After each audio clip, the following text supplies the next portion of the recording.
Hello guys, welcome to this small conversation about topics we don't usually talk about. Today you're joined by myself, Randike, Azri,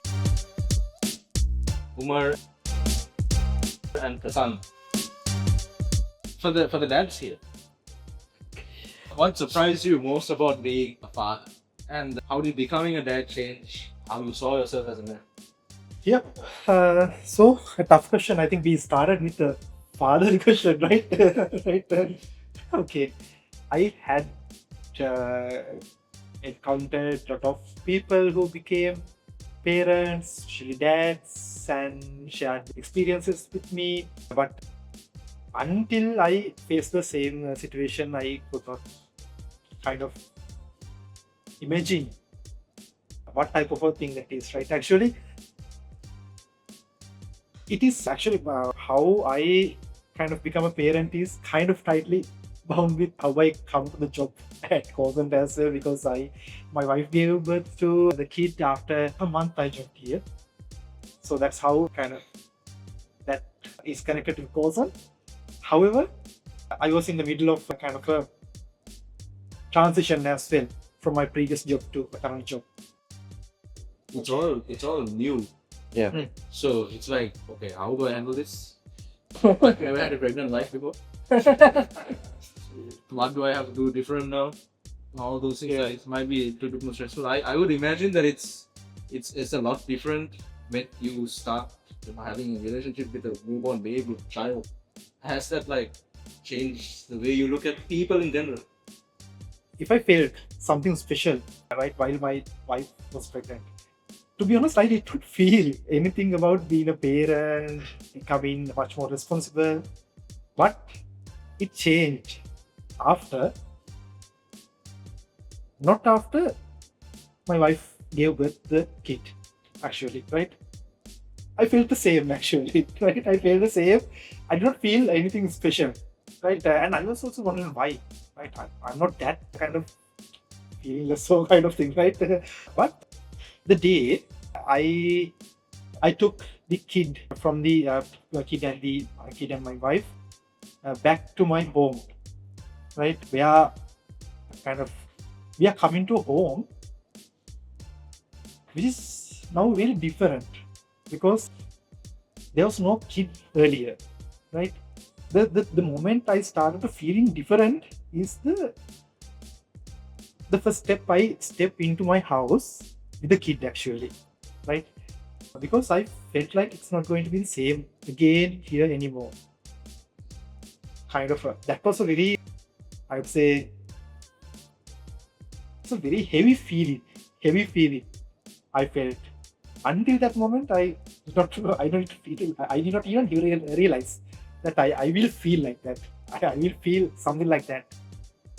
So that is the first thing surprised me, actually, because initially I didn't feel anything right about being a parent, but the moment I enter into my house with the kid from hospital, it felt really heavy. So with the transition you had from the previous job to Cosent, was it smooth enough where you you have, even though your wife is the one who's going through the pregnancy, and you have to go back and forth from home to hospitals and things like that, and you have to be the one running around to support, right?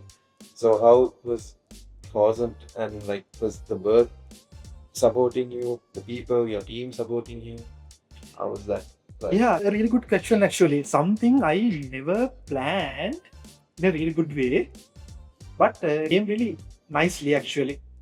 It came really nicely at the end of the day, because that's a period of time I badly wanted to step out from what I was doing and start something fresh. I was doing the same boring things again and again.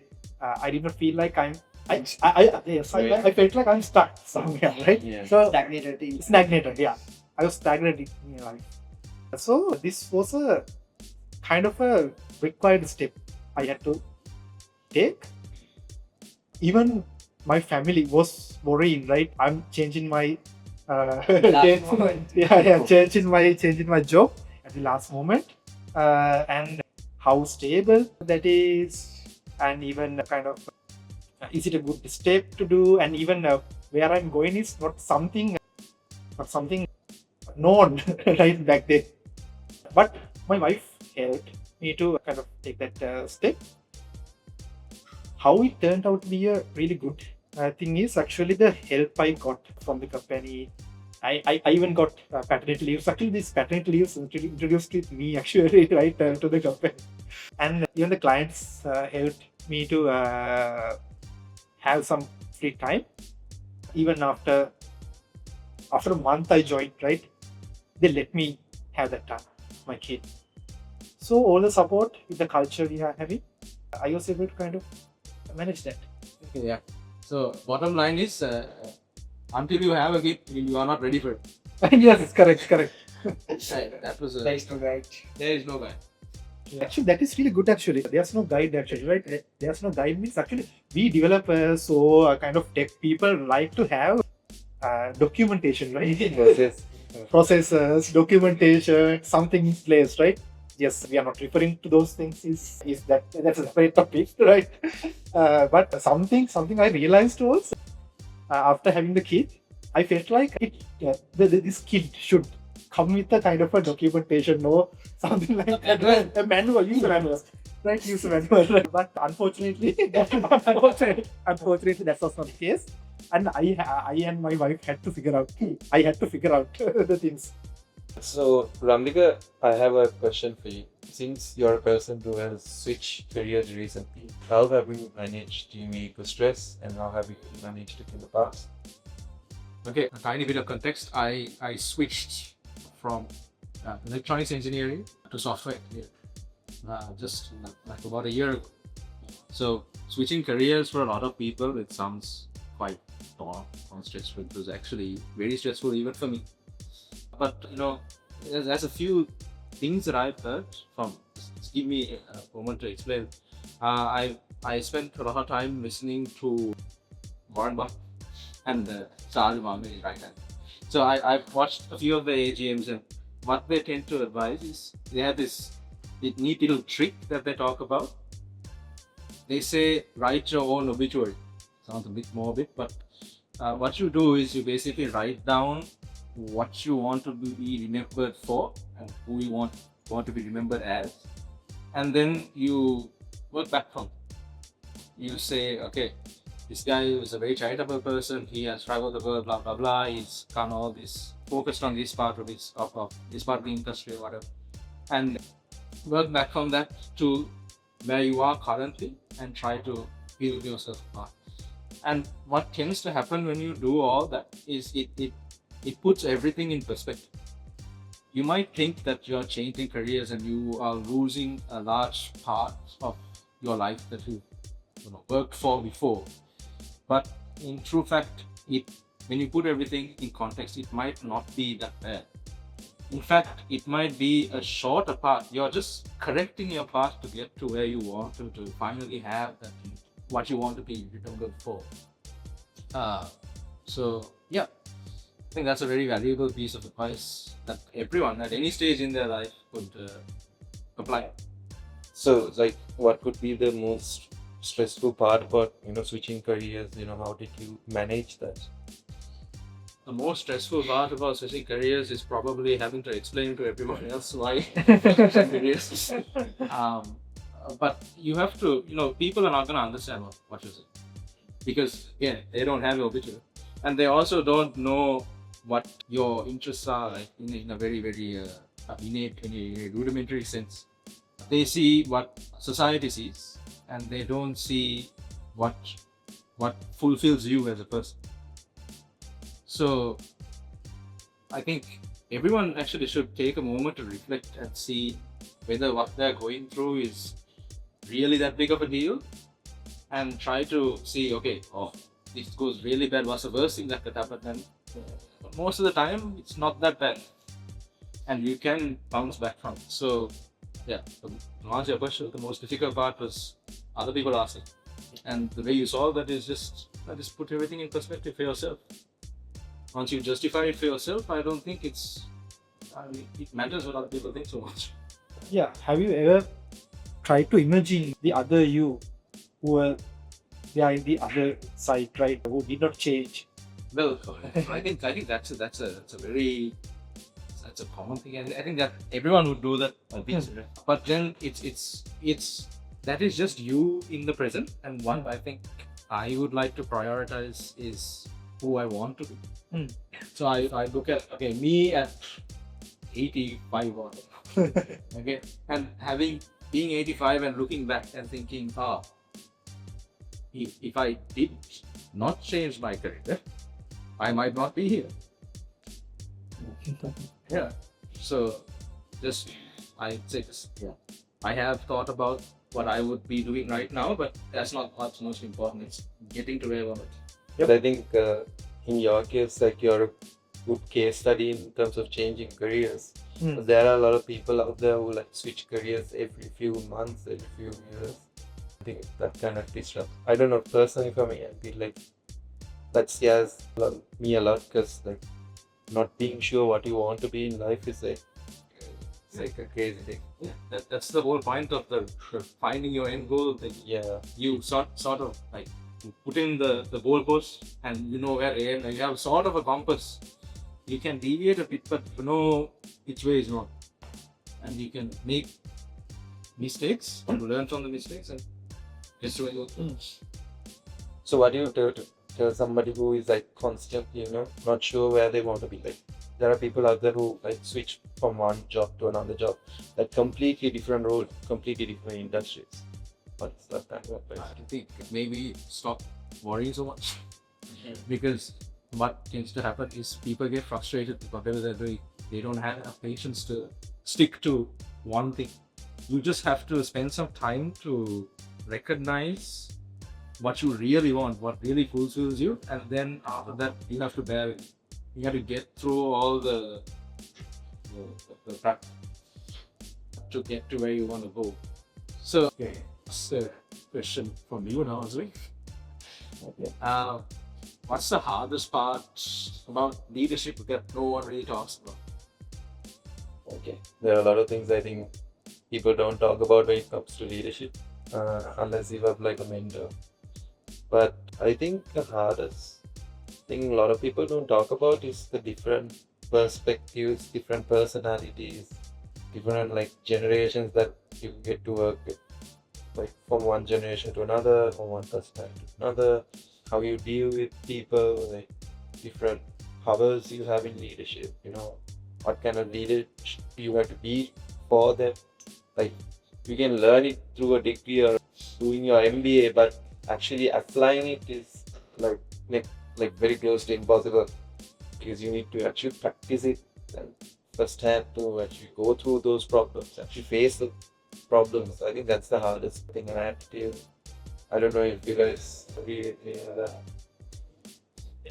I really agree with you on that. Actually, the practical experiences we are getting is something you cannot kind of learn from a book, from a course or something like that. You need to experience that, and you need to sometimes fail, right? Yeah. Doing that. That's how leaders learn. So, what would you say like taking responsibility? How should a leader take responsibility for his success? I think the first step is just acknowledging that sometimes it doesn't, like even you have juniors or some who's just starting off, just accepting, because there are so many things I learned from the team, so there are so many mistakes I make. I want to go back and just say, okay, you're probably right. Something I started telling the team was also that when you have to go through something, don't be so to react. Just say that you'll get back to them, go through what happened, get a proper understanding whether you made a mistake, and then get rest. So for me also it's the same thing. I feel like taking a step back, trying to see whether I made a mistake as a leader, and then take corrective actions to fix myself first, and then move forward. I think a lot of people don't teach those things very directly unless you work with somebody who has dealt with those kind of problems. So I have my immediate boss is like my lead is Ara, who is who's coming from a project management, a tech background. So when like he there hasn't dealt with the marketing side and those kind of problems before, like managing those teams, but he has a good understanding about how to manage projects and people. So like, he has different perspectives. I learned. So I also have worked with Jahind, who's also one of the co-founders. So he also has his own perspectives of managing creative teams, which I might not have. So like I learn from like two aspects from. So and I get feedback on how to manage those kind of situations. So that's one thing. Shall I add a funny thing here? Right?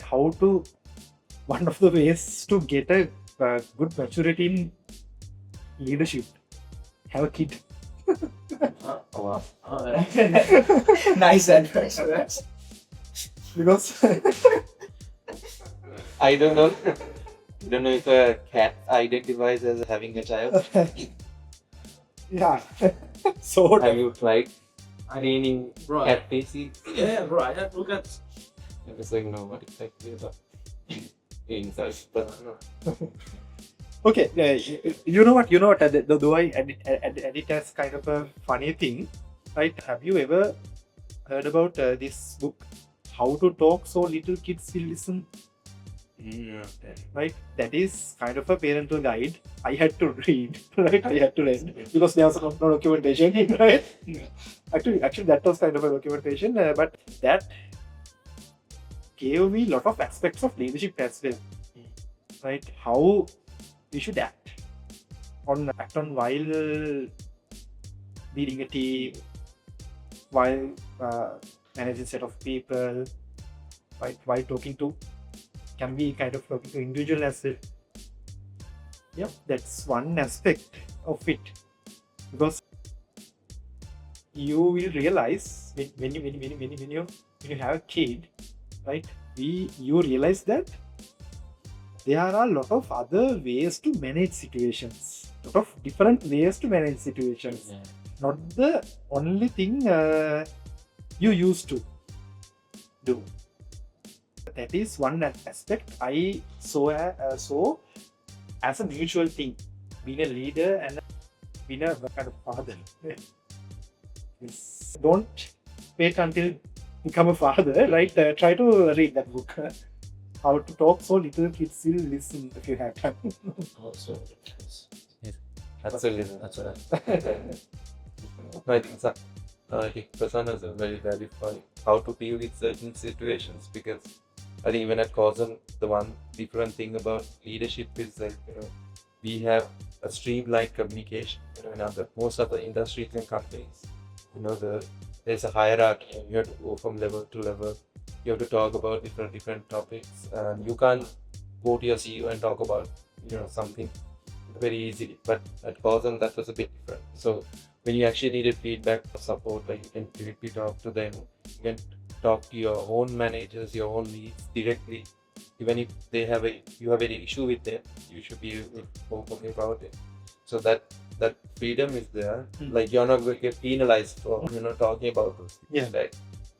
So I think that is a new way. Like when I first started, that was a huge new environment for me. That was shocking for me. So I think that changed my perspective quite a bit, and I don't think even if I moved out of Cosm, I could adapt to that old culture. That might again, it would be very difficult for me to get back into that. Your coffee is getting good. It's quite a bit coffee. There's nothing.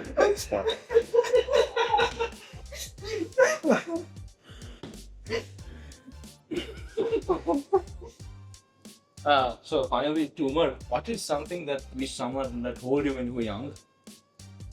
Take things easy and slow in life, so that enjoy the moment is in life where the crushing through them. I think pretty much from school to career, I've been rushing through life, even my career. So right now, I have stopped that and started taking life at a slower pace, looking at the bigger picture in life, and trying to enjoy and keep living in the small things, cherish them, Yeah, I hope everyone gets this advice in life. Take it easy and slow, and things will come to you. So Umar, so are you saying that as a child you pressured quite a bit? Yeah.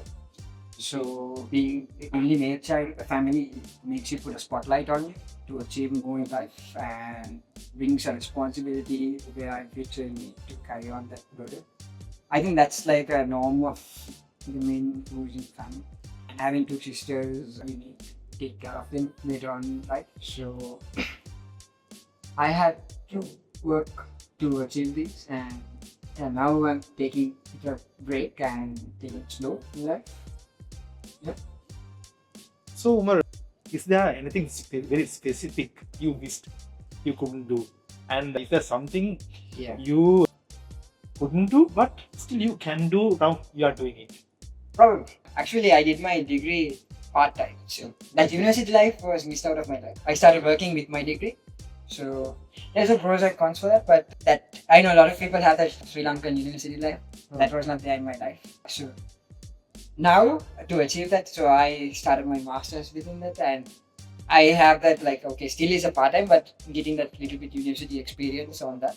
But yeah, that's the thing what I missed in trying to achieve soon of Life, and now you are kind of achieving it, right? Yeah. But anything you could not achieve at all and you cannot do it now.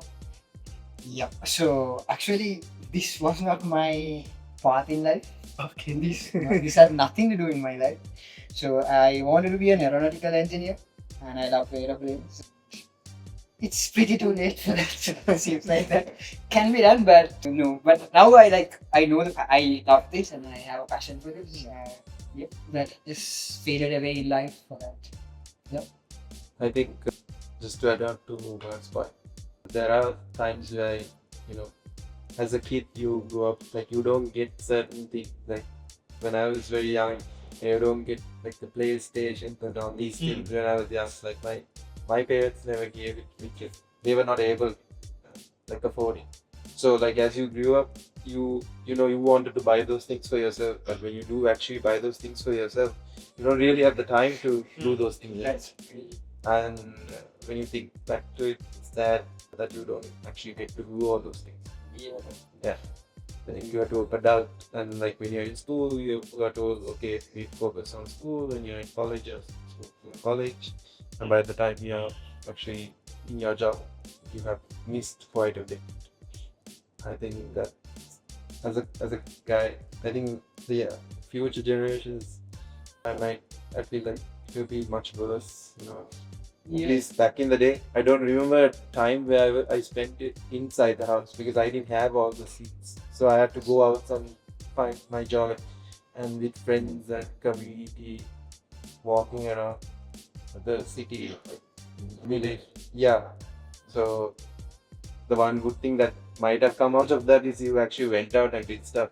But then again, like as you grew old, try to do those things you couldn't do as a kid, and then you're too old to do those things. Yeah.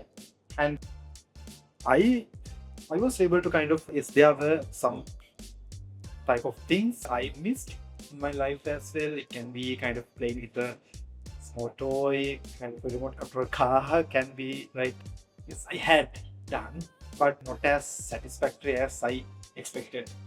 But now I have another chance to do that, right, with my kids, right? Yeah. I have done several type of things as well. I was very fond of tools back then when I was a kid. And now I'm buying tools for my kid as well, and my kid is very fond of those things as well. And I even built a kind of a, how to say that, that's called a busy board. I created for my kid because I love tools.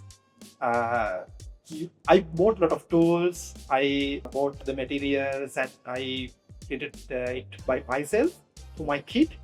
My kid actually was very fond of it as well. He used to play it a lot.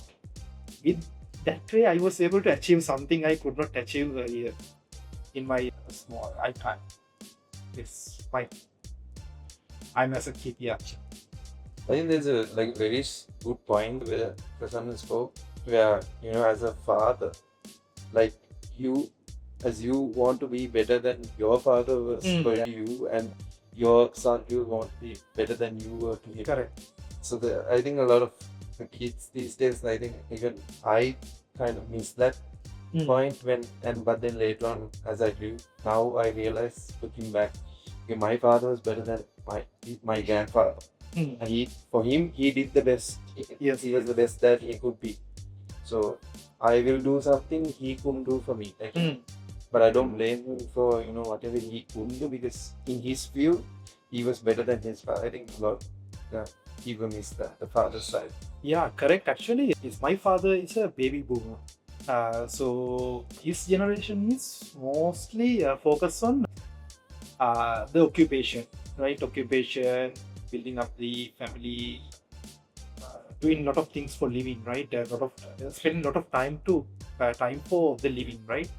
My father was like the kind of like say, but he tried his best to kind of do the give us the best, But in our generation, we try our best to available ourselves to our kids, right? Yeah. That is the difference. But still, what I feel like is I still try to match what my father did to me actually, because my father had done a lot of things with compared to what he had, the resources, money, and rest of the things, of the kind of environment he had, right?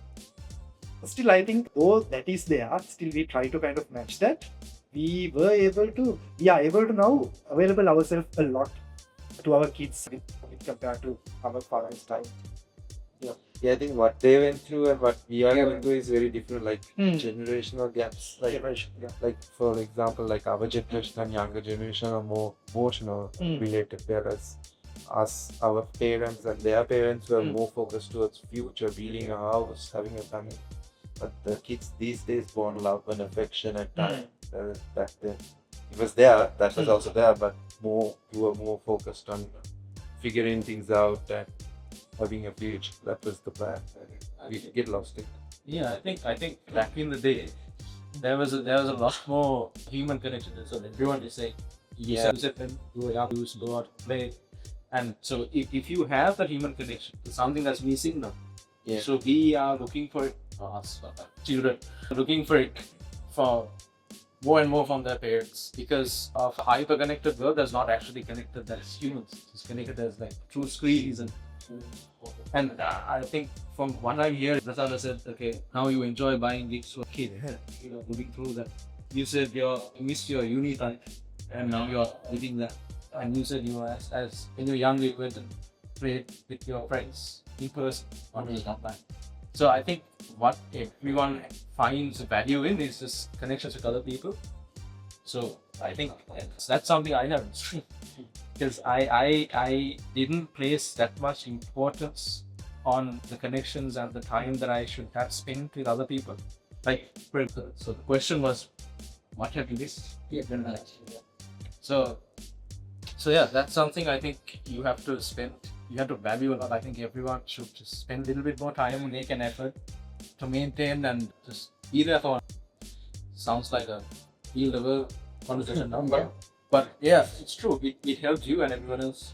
Yeah, I think the people who don't usually got the opportunity to go out when they were young and do things, like trying to do that now, but then they get easily more attracted to all the bad things as well.